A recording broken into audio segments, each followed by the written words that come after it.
Hi, Scott Curtis here. I heard about a real cool tip as far as mixing goes and how to get your levels set, or what a good starting point is. And one good way to do that, just to get you a starting point, obviously not going to be your final mix, but download an app that will give you what's called pink noise, and you bring that to a level about midway up, and you start fading. You start putting your faders up once you have all the EQ and compression, all that kind of stuff done. Start pulling them up until it's just audible above the pink noise, and that kind of gives you a range of where you should start. Not where you're finished, but where you should start. I'll show you what I mean. Hopefully it won't take so long. Here we go. So from here, I have my pink noise set on this channel. Turn this down a little bit so you can see there it is. So now I'm going to go to my kick drum. Here is my inside kick.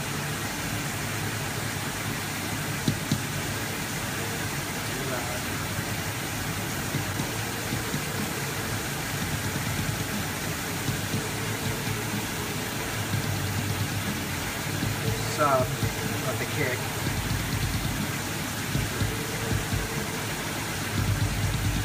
Snare.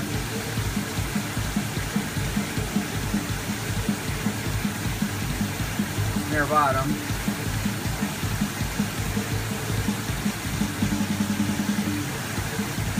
Hi-hat.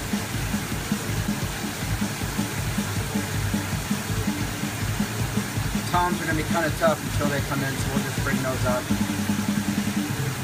Overheads.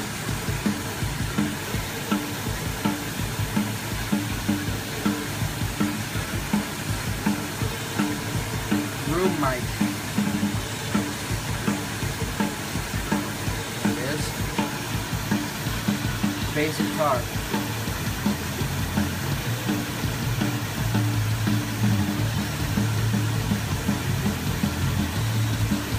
Guitar left.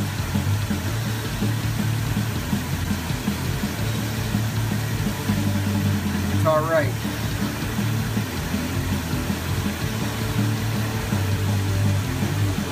And super blackened crust vocals.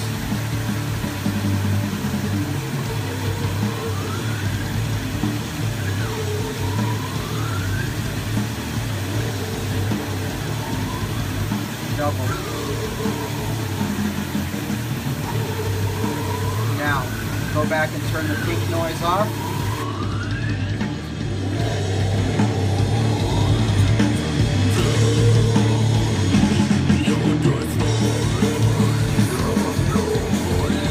And there, that right there is a pretty good starting point. Obviously it doesn't matter the genre that you're doing. This happens to be, very, very dark metal, blackened crust they call.